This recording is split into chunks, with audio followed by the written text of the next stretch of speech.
생명으로 살게 하소서라는 제목으로 같이 말씀 나누기를 원합니다. 우리 사람들은 외형적인 것을 보고 빠져들게 됩니다. 한마디로 말하면 그 형식과 본질 가운데 본질보다는 껍데기에 나타난 것을 보고 마음을 빼앗기기도 하고 그리고 때로는 흥분하기도 한다는 것입니다. 사도 바울이 오늘 유대인 동족에 의해서 계속해서 핍박을 받던 중에 너무 핍박이 심한 나머지 아덴으로 전도지를 옮겨갔습니다. 14절 15절 말씀 보니까 형제들이 곧 바울을 내보내어 바다까지 가게 하되 실라와 디모데는 데살로니가에 남아있고 일단 바울이 위급하니까 먼저 아덴으로 보내는 것입니다. 바울을 인도하는 사람들이 그를 데리고 아덴까지 이르러 바울이 아덴에 가면 이제 뒤이어서 디모데와 실라는 바울에게 도착하기로 되었습니다. 그래서 바울 혼자 이 아덴에 머물렀습니다. 오늘의 아테네 그리스의 수도입니다. 지금은 그 위상이 조금 떨어졌는지 몰라도 고대에는 세계의 중심지였습니다. 유럽의 그 출발점이 그리스 아테네였습니다. 사진 보여주세요. 아테네의 전경입니다. 아테네는 오늘날도 고대 그리스 유적으로 먹고 산다고 해도 과언이 아닐 정도로 과거의 고대의 그 위상이 아주 높았습니다. 이 아테네에서 철학이 시작되고 또 유럽 문명이 발흥되었습니다. 이름만 들어도 알만한 플라톤, 또 소크라테스, 아리스토텔레스, 또 많은 철학자들 다 그리스의 사람들입니다. 오늘도 워싱턴 또 뉴욕 이런 곳에 가면 위상이 높죠. 가면 눈이 저는 한 번도 가보지 않았지만 아마 가면 눈이 휘둥그레질 것 같습니다. 세계의 정치와 문화와 사회와 경제와 모든 교육의 발흥이고 또 중심지가 된다는 것입니다. 전 세계 화려한 도시가 얼마나 많습니까? 또 아랍에 있는 두바이 그런 도시들, 최근에는 사막에도 엄청난 그런 도시를 또 건설할 계획이라고 소식을 들었는데 그 많은 물질과 자본과 문명과 문화 앞에 우리 사람들은 탄성을 지르게 되는 것입니다. 오늘날의 아테네, 그때 그 당시에 아테네도 마찬가지였습니다. 그러면 어떡할 것이냐? 사람들이 지어놓은 이 외형적인 것에 우리들의 마음이 빼앗길 것이냐? 사도 바울은 그렇지 않았다는 것입니다. 바울은 그 아테네에서 무엇을 보게 되었습니까? 그들에게 생명이 있느냐 없느냐 그것에 관심이 있었다라는 사실입니다. 건물이 얼마나 화려하냐, 얼마나 철학이 발전했냐, 사람들이 얼마나 주목하냐, 그것은 그 바울의 주된 관심사가 아니었습니다. 바울이 왜 분노했습니까? 그 이유가 무엇이었습니까? 마음의 거룩한 분노 그리고 거룩한 의분이 일어나게 되었습니다.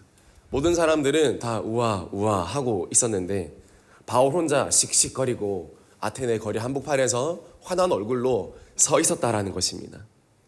무엇입니까? 아테네의 본질을 깨뜨렸기 때문입니다. 그들에게 생명이 있느냐, 참된 생명과 예수님이 계시냐.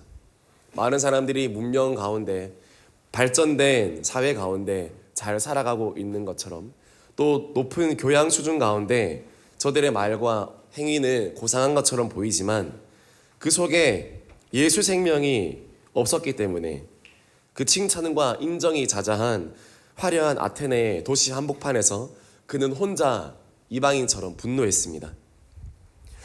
우리 그리스도인들은 궁극적으로 사람들의 그 심령 속에 예수님이 계시느냐, 계시지 않느냐, 예수님의 생명이 있느냐, 없느냐, 이것이 주된 관심사가 되어야 된다는 것입니다. 우리 교회 안에서 성도들 간의 관계도 마찬가지입니다. 서로 성도들 간의 관계를 맺을 때 예수님의 생명이 정말 그분 속에 있느냐, 없느냐, 예수님이 그분의 주인이신가 아닌가, 정말 예수의 제자로 살아가는가? 그 본질이, 그것이 우리 관계의 본질이 되어야 되지. 그저 친하다고, 나의 친지라고, 가족이라고 해서 편하다고, 또는 마음이 서로 맞다고 해서 그 사람들끼리 같이 사역을 진행한다거나 또 같이 몰려다닌다거나 그러면 안 되는 것이죠. 새 가족이 왔을 때는 더 그렇습니다. 우리 교회는 요즘에 더 새로운 우리 귀한 가족분들이 많이 오십니다. 또 여러 가지 다양한 배경과 여러 가지 다양한 환경 가운데 오십니다. 그러나 우리가 봐야 될 것은 그분들의 어떤 외형, 또 그분들의 어떤 다른 배경이 아니라 예수의 생명이 정말 그분들 속에 있는지 또 없는지, 그것을 보고 우리가 그분들에게 나아가야 될 것입니다. 주님의 관심사가 어디 있는가? 그것이 우리의 주된 관심이 되어야 됩니다. 더 많이 교회가 부흥할수록, 그리고 더 많이 다양한 사람들이 올수록 그것을 묶어낼 수 있는 역량은 어떤 다양한 문화의 코드나 또 교회의 세련됨이 아니라 바로 예수의 생명으로 더 하나로 본질로 묶여야 더 단단하게 또 흔들리지 않고 교회가 자라갈 수 있습니다. 교회는 다양한 일을 하는 곳입니다. 구제를 합니다. 또 문화사역도 합니다. 요즘에는 교회는 지역 간 소통을 아주 중요하게 생각하게 되었습니다. 코로나 팬데믹으로 인해서 교회가 사회적으로 해야 될 역할이 무엇인가? 그래서 교회가 마치 지역의 또 문화센터 역할도 하고 또 도서관의 역할도 하고 공공기관으로서 교회가 사적 기관으로 생각되어졌다면 오늘날의 교회는 공공교회로서 공공기관으로서 많은 사람들의 또 많은 구민들과 도시민들의 필요를 채워주는 그런 교회로서 인식하게 되었습니다. 교회 내부적으로도 이제는 그렇게 해야 된다. 더 교회는 공적인 기관이니까 더 이렇게 여러 가지 사람들의 니즈에 맞춰서 교회가 줄 거는 줘야 된다. 어떤 휴양이나 센터나 도서관이나 많은 어떤 교회가 줄 수 있는 그런 편의들을 줘야 된다. 이렇게 이야기합니다. 좋은 것입니다. 그러나 그것만으로는 안 되는 것이죠. 정말로 교회가 줘야 될 것은 다른 그 어떤 것보다 예수의 생명을 줄 수 있어야 되는 것입니다. 아무리 작은 교회라 할지라도 또 아무리 어떤 다른 것이 부족한 교회다 할지라도 예수에 오는 사람들마다 예수의 생명 때문에 감격할 수 있고 또 복음 때문에 그 마음이 벅차오르고 감격하고 삶이 변화될 수 있다면 그 교회는 가장 큰 역할을 한 것입니다. 오늘 세계의 중심지가 되고 또 철학이 발전하고 문명이 꽃피우고 여러 가지 좋은 점들이 많은 아테네 앞에서 바울이 분노한 이유가 바로 예수의 생명이 없고 그저 우상 숭배자로 머물러 있었기 때문에 그렇기 때문에 바울이 분노했다는 것입니다. 사람들에게 생명을 줄 수 있는 것이 없었기 때문에 다 예수의 생명이 없었기 때문에 사도행전 17장 16절 말씀 우리 같이 읽어볼까요? 시작. 저 그들을 기다리다가 그 성에 우상이 가득한 것을 보고 마음에 격분하여. 바울은 두 가지가 달랐습니다. 첫 번째로 관점이 달랐고 두 번째로 수준이 달랐습니다. 관점이 달랐다라는 말은 16절 말씀 다시 한번 띄워주시면 우상이 가득한 것을 봤다라고 이야기합니다. 다른 사람들은 이게 우상인지 몰랐습니다. 너무 화려한 예술 작품이었습니다. 너무 화려한 그 문명의 결과였습니다. 그런데 바울의 눈에는 그냥 우상이었다는 것입니다.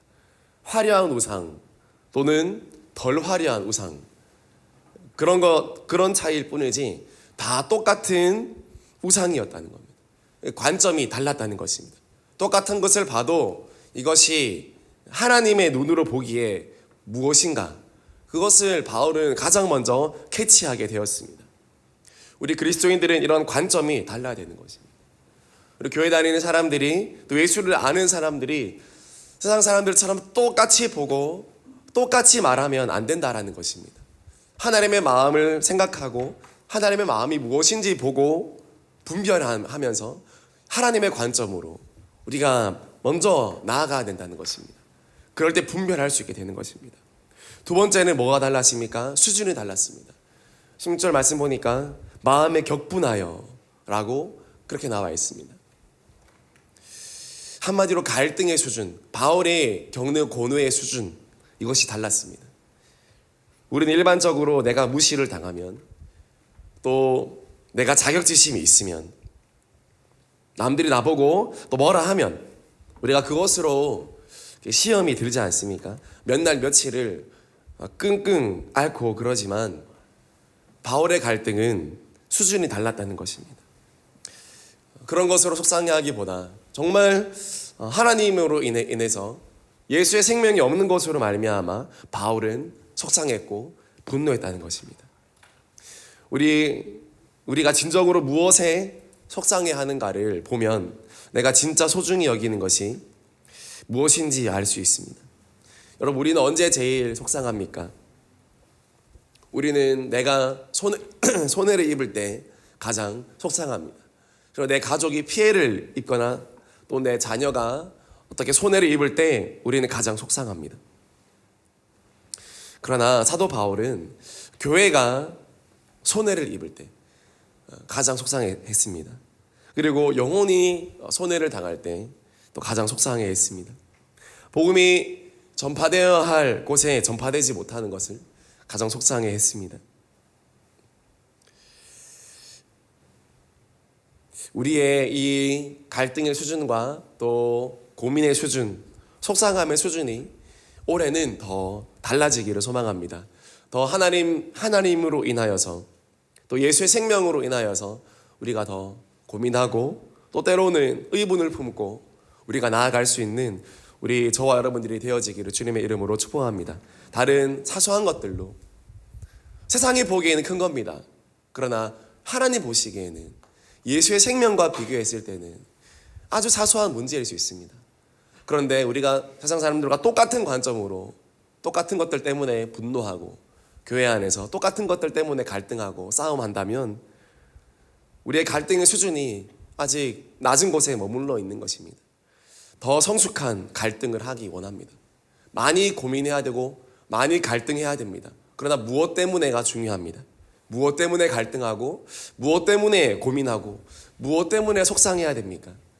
한 영혼으로 인해서 또 예수의 생명이 있고 없고에 대해서 또 복음 때문에 그래야 되는 것이지 그냥 다른 어떤 것들 때문에 그 외의 것들 때문에는 우리가 조금 더 덮고 넘어가고 뛰어넘고 그런 복음의 넉넉함이 우리 가운데 있어지기를 소망합니다.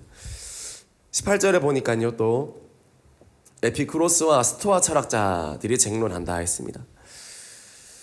에피쿠로스파 이런 스토아 철학자 다 극단주의자는 쾌락으로 갈 것인가 아니면 이성으로 나를 다스릴 것인가. 오늘날의 사람들이 다 이 극단에 빠져 있습니다. 쾌락으로 나를 몰고 갑니다. 왜냐하면 예수의 생명이 없기 때문에 쾌락으로 가는 것입니다.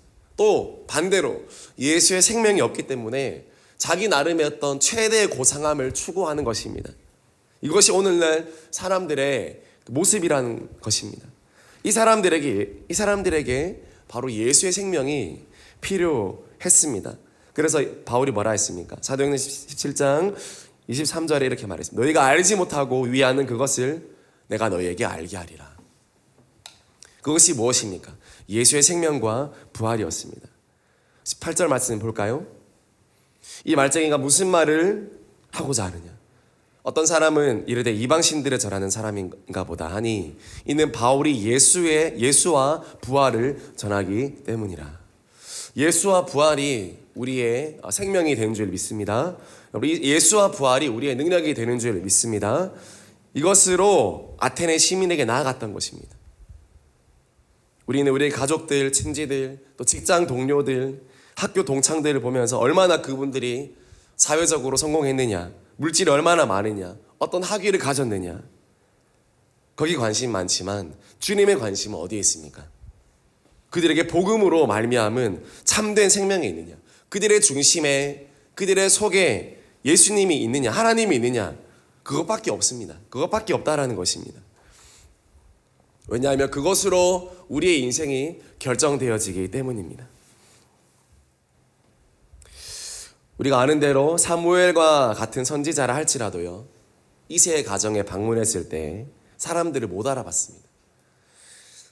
하나님께서 명령하셔서 갔는데요, 사무엘이 어떻게 됐습니까? 첫째 아들 엘리압을 보았을 때 신장이 장대하고 아주 용모가 뛰어났습니다.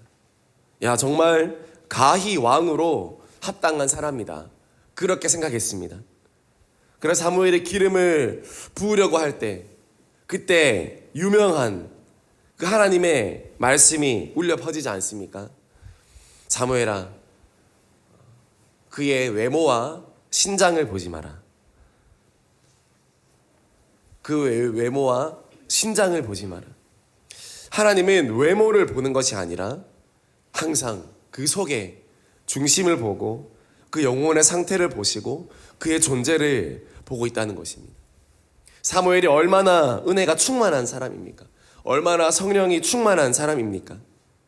그러나 인간의 한계가 무엇입니까? 아무리 영성이 충만하다 할지라도, 아무리 은혜가 충만하다 할지라도 인간의 한계가 무엇입니까? 그저 외모에 홀라당 빠지는 것입니다. 언변에 따라, 또 지식에 따라, 물질에 따라, 또 그 사람의 가정 배경에 따라 마음이 사무엘도 다 빼앗기는 것입니다. 하나님께서는 8째 아들인, 집에 초청도 못 받았던 형들을 대신해서 양을 치고 있던 그 막내를 데리고 오라고 했습니다. 그 막내가 누구였습니까? 바로 다윗이었습니다. 이새의 아들 다윗을 만나니 내 마음에 맞는 사람이라. 내가 저를 통해 내 뜻을 다 이루게 하리라. 다윗의 형들은 마치 고대의 도시의 아테네 같은 사람들이었습니다. 아주 화려하고 아주 웅장했습니다. 그러나 그 속에 예수의 생명이 없었습니다. 하나님을 경외함이 없었습니다. 하나님이 부족했습니다. 다른 사람들이 보기에는 하나님만 부족한 것처럼 보였지만 하나님 눈에는 하나님 부족하면 다 없는 것입니다. 그러나 다윗은 외적으로는 정말 어떤 고대의 아테네처럼 높은 위상과 화려함은 없었지만 그 중심에는 하나님으로 충만했습니다. 하나님을 경외함으로 충만했습니다. 하나님을 가장 잘 알았습니다. 그래서 다윗이 왕이 되었습니다. 하나님의 기준은 이처럼 너무나 다릅니다. 우리 눈에 보기에 쓰임 받을 만한 사람이 쓰임 받지 않습니다.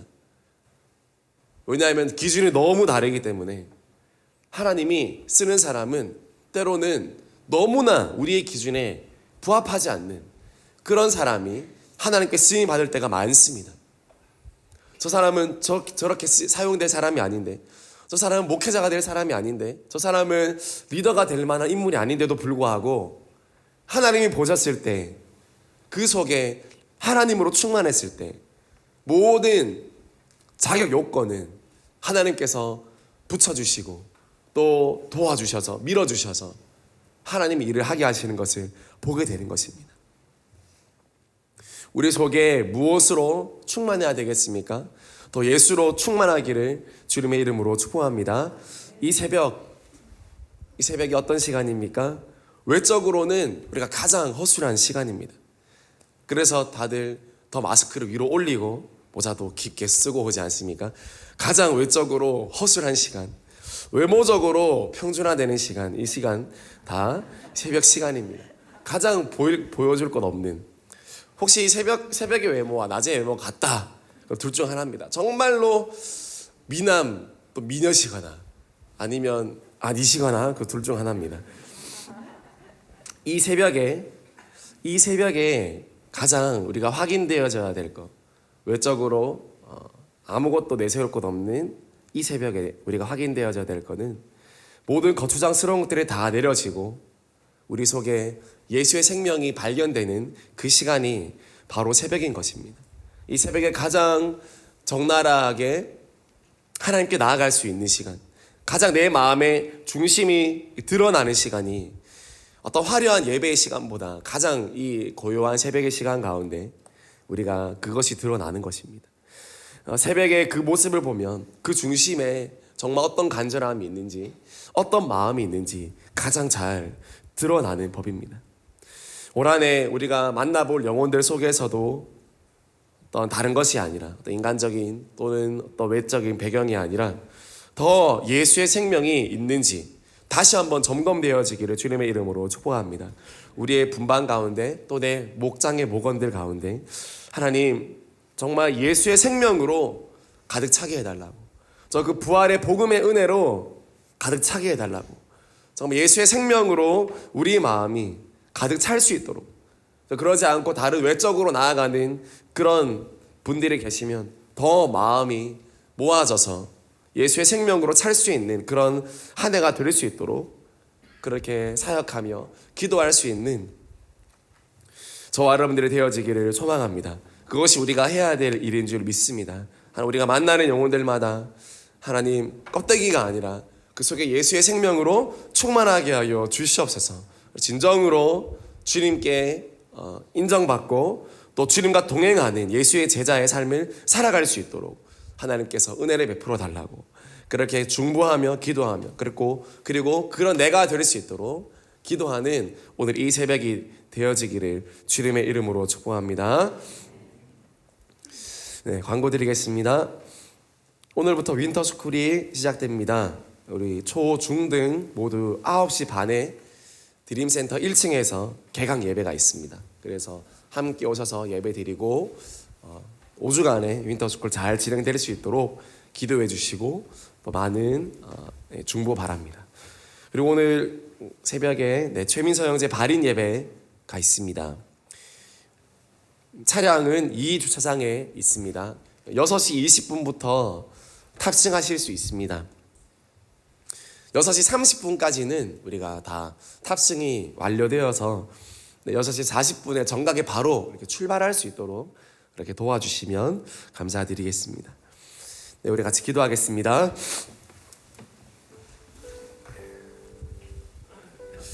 하나님, 더 우리 속에 예수의 생명으로 충만하게 하여 주시옵소서. 하나님, 세상을 더 외적으로 또 보이는 것으로 나 자신을 치장합니다. 나 자신을 꾸며갑니다. 하나님, 그러나 우리들은 더 내 속에 계신 예수의 생명으로 더 가득 차게 하시고 풍성하게 하시고, 하나님, 우리가 고민하고 또 갈등하고 우리가 분노하는 수준이 달라지게 하시고 걱정하고 고민하는 우리의 수준이 더 달라지게 하여 주시옵소서. 정말 예수의 생명으로 간절한 우리가 되게 하시고, 하나님, 내 속에 다른 것이 없음을 한탄하는 것이 아니라 예수가 부족한 것을 한탄하며 안타까워할 수 있는 그런 내 자신이 될 수 있도록 축복하여 주시고, 내 가정을 바라볼 때도 내 자녀를 바라볼 때도 다른 거 못한다고 뭐라 하는 것이 아니라 예수의 생명이 있냐 없냐 그것을 보면서 중보하며 가르칠 수 있는 하나님 우리가 될 수 있도록 축복하여 주시옵소서. 이 시간 이 새벽에 더욱더 예수의 생명으로 우리를 가득 차게 도와달라고, 우리 교회가 더 예수의 충만한 생명으로 나아가게 해달라고 우리 같이 기도했으면 좋겠습니다. 우리 같이 기도하면서 나아가겠습니다. 하나님,